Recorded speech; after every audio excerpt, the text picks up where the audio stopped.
एक ऐसा जंगल जो कि श्रापित है और वो अपने अंदर से किसी को बाहर नहीं निकलने देता, क्योंकि अगर आपने ऐसा करने की कोशिश की तो आप अपनी जान से हाथ धो बैठेंगे, क्योंकि उस जंगल के अंदर रहने वाली आफतें आपको ऐसा करने नहीं देंगी। तो आखिर ये जंगल क्या है और इसका क्या रहस्य है, चलिए जानते हैं आज की इस कहानी से। फिल्म का नाम है द वॉचर। भूल गई हो।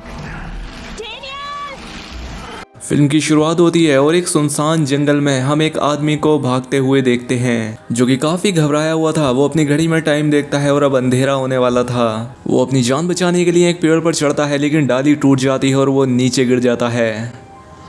ये आदमी रेंगता हुआ अपने बैग की तरफ जाने लगता है और तभी से एक भयानक आवाज आती है, और जब ये आदमी उस तरफ देखता है तो इसकी हालत खराब हो जाती है। वो जो भी चीज थी इस आदमी को खींचकर यहाँ से ले जाती है। इसके बाद सीन चेंज होता है और हमें मीना नाम की एक लड़की को दिखाया जाता है जिसकी मोम की जान 15 साल पहले जा चुकी है और अब वो एकदम अकेली रहती है। मीना आयरलैंड की एक पेट शॉप में काम किया करती थी। मीना की एक जुड़वा बहन भी होती है जिसका नाम लूसी था।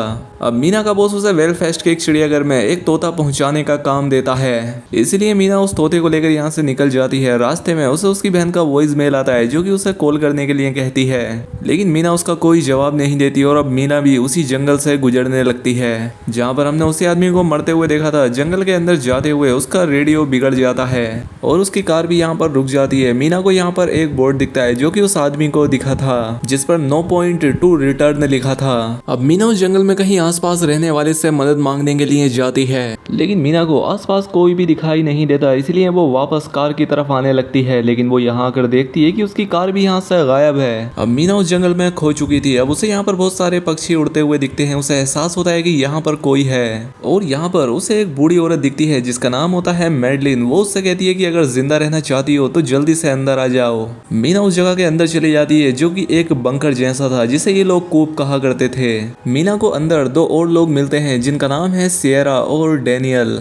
यहाँ पर मैडलिन मीना को बताती है कि द वॉचर नाम की मिस्टीरियस एंटिटी हर रात कूप के शीशे वाली खिड़की से हमें ऑब्जर्व करते हैं और रात में जो भी बाहर जाता है वॉचर उसे मार देते हैं। खैर अब अगले दिन मीना वापस अपने घर जाना चाहती थी, इसलिए वो इन्हें छोड़कर जाने लगती है, लेकिन तभी उसे दूर जंगल में कोई दिखाई देता है। वो खौफनाक था, इसलिए मीना उसे देखकर भागने लगती है। तभी मैडलिन उसके पास आ जाती है। वो कहती है कि तुम पहली ऐसी लड़की हो जिसने भागने की कोशिश की है, और वो इसीलिए उसे दोबारा समझाती है। दरअसल ये जंगल हेलुसिनेशन के लिए जाना जाता था। ये जंगल किसी भी इंसान को पागल कर सकता था। यहाँ पर चारों तरफ कुछ बोर्ड लगे हुए थे जो कि एक सर्कल बनाते हैं, और अगर आप उस बाउंड्री के अंदर ही रहेंगे तो आप रात तक वापस आकर अपनी जान बचा सकते हैं, लेकिन जो भी उस बाउंड्री से पार जाएगा वो मारा जाएगा। यहाँ पर मैरिलिन बताती है कि ये बोर्ड एक प्रोफेसर ने बनाया था। खैर अब अगले दिन ये लोग चीजें लेने जाते हैं। दोस्तों सियरा और उसका पति इस जंगल में आए थे, लेकिन वो अभी तक यहाँ से लौटे नहीं हैं। जॉन वही आदमी था जिसे हमने मूवी की शुरुआत में देखा था। सियरा और डैनियल 5 महीने से इस जंगल में फंसे हुए थे।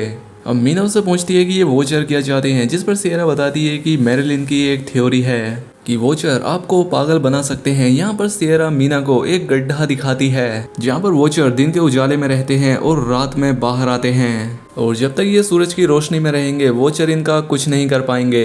अब क्योंकि ये लोग वॉचर की सीमा में थे, इसीलिए वो इन्हें कुछ नहीं कर सकते, क्योंकि ये उनके रूल को फॉलो कर रहे थे, जिनमें से एक था कि शीशे की तरफ कभी भी पीठ मत दिखाना, अंधेरा होने पर दरवाजा कभी मत खोलना, और उस गड्ढे के पास कभी मत जाना, और हमेशा उजाले में रहो। और ये रूल ये लोग पिछले कई महीनों से फॉलो कर रहे थे, जिस वजह से ये लोग अभी तक जिंदा बचे हुए थे। रात में मीना शीशे पर मारकर आवाज करती है। वो उन्हें कान लगाकर सुनती है, लेकिन वहां पर उसे कोई आवाज नहीं आती। लेकिन थोड़ी देर बाद जोरों की आवाज होती है। तब मैडलिन यहाँ पर आकर मीना से कहती है कि वो सीधी खड़ी हो जाए ताकि वॉचर ठीक से इसे देख लें। दरअसल मैडलिन जो थी वो इस जंगल में सबसे पहले से रह रही है। इसके बाद मीना को जंगल में एक औरत खड़ी नजर आती है जो कि उसे पहले भी दिख चुकी है, यानी कि इस जंगल पर मीना का असर होने लगा है। यहाँ पर डैनियल से इन्हें पता लगता है कि आज तक कोई भी ऐसा नहीं बचा है जिसने वॉचर को देखा है और वो जिंदा बचा हो, और क्योंकि ये बात मैडलिन ने उसे बताई थी इसीलिए मीना उस पर यकीन नहीं करती।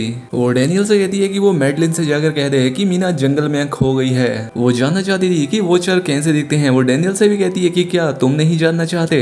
अब डैनियल की मदद से मीना उस गड्ढे में जाती है जहाँ पर उसे 1992 का एक न्यूज़पेपर, एक हैंडी कैंप और एक साइकिल मिलती है। उस साइकिल को ये लोग बाहर निकालते हैं और यहाँ मीना के पीछे एक वॉचर खड़ा था जिसका सिर्फ हाथ दिखता है। है, लेकिन रोशनी होने की वजह से वो मीना तक पहुंच नहीं पाता और डैनियल मीना को बाहर निकाल लेता है। अब मीना ने वॉचर्स का सामान गड्ढे से बाहर निकाल लिया था और ये उन्हीं लोगों का सामान था जिन्हें की वॉचर्स ने मार दिया होगा।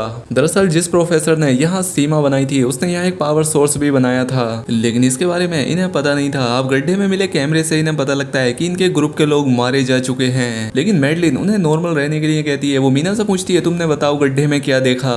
वो झूठ बोलती है कि मैंने कुछ नहीं देखा, लेकिन तभी कोई दरवाजे पर नॉक करता है। बाहर सियरा का पति जॉन था जो कि अंदर आना चाहता था। वो काफी बुरी तरह से घायल था, लेकिन मैडलिन सियरा को दरवाजा नहीं खोलने देती क्योंकि ये वॉचर्स की चाल है और वो कभी भी इंसानों को अंधेरा होने के बाद जिंदा छोड़ते ही नहीं। यहाँ पर मैडलिन को ये भी पता लग जाता है कि मीना ने रूल तोड़ा था और वो उस गड्ढे में गई थी और इसमें इसकी मदद डैनियल ने की थी।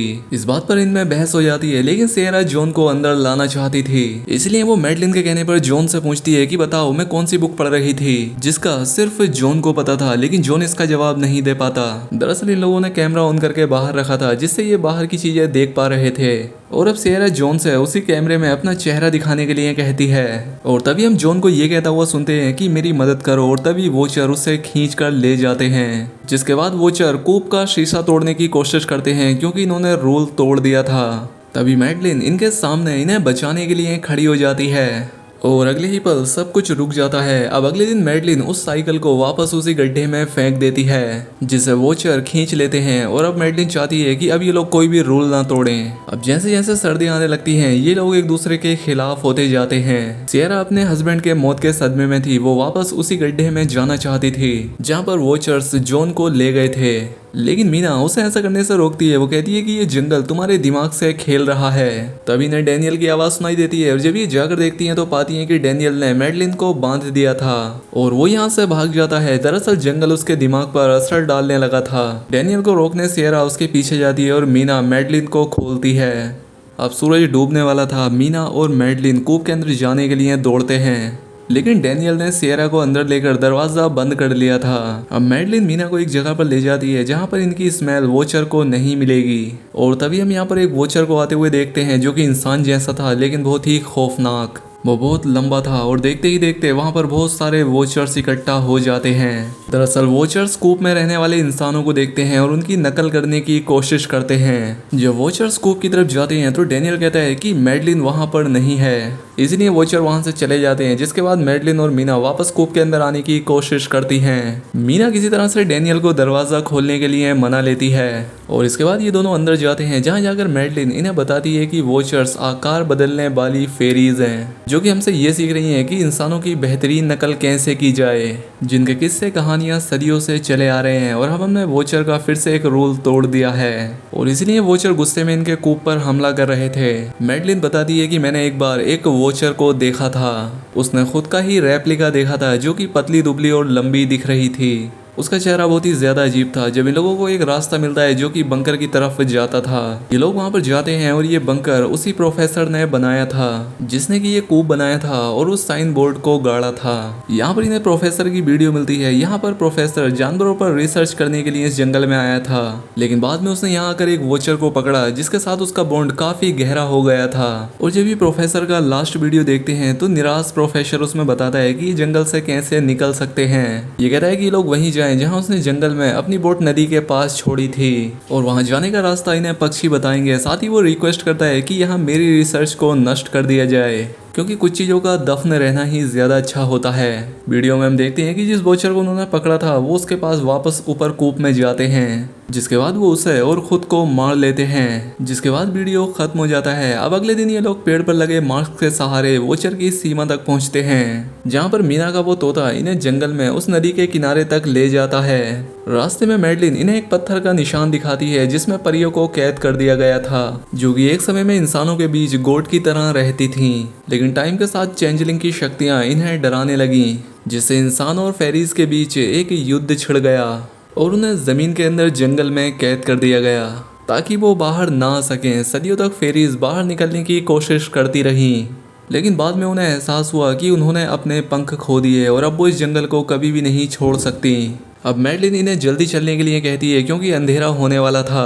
साथ ही बारिश भी शुरू हो जाती है और अब वॉचर्स की आवाज जंगल में गूंजने लगी थी।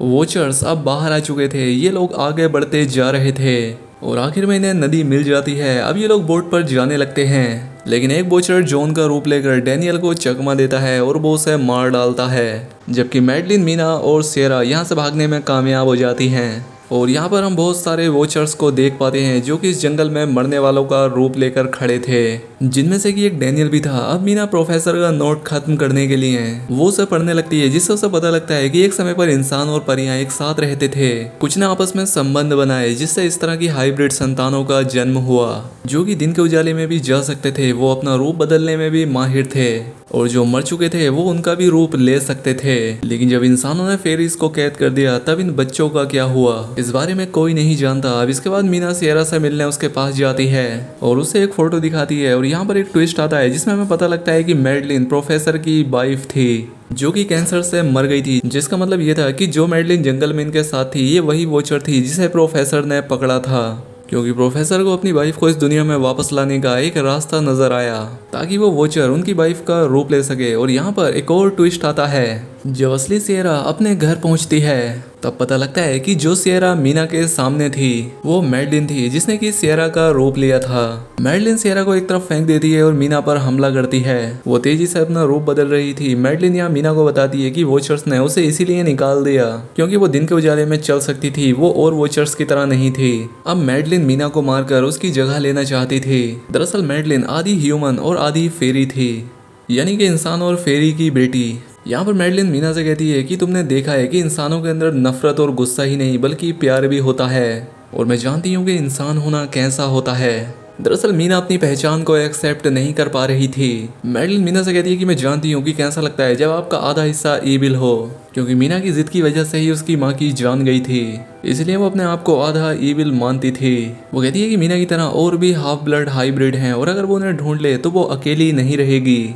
और यहाँ पर हम मैडलिन के पंखों को फैलता हुआ देखते हैं, जिसके बाद वो यहाँ से उड़ जाती है। आखिर में हम देखते हैं कि मीना अपनी जुड़वा बहन लूसी से उसके घर मिलने जाती है, और इस दौरान हम देखते हैं कि मैडलिन एक छोटी बच्ची का रूप लेकर मीना पर नजर रखे हुए थे, यानी कि मैडलिन की तरह ही असल दुनिया में और भी लोग फैले हुए हैं। तो दोस्तों, इस फिल्म में काफ़ी ट्विस्ट एंड टर्न्स थे। अगर आपको ये फिल्म पसंद आई हो तो इस वीडियो को लाइक, और चैनल पर पहली बार आए हैं तो सब्सक्राइब भी कर ले। मिलते हैं हमारी अगली वीडियो में।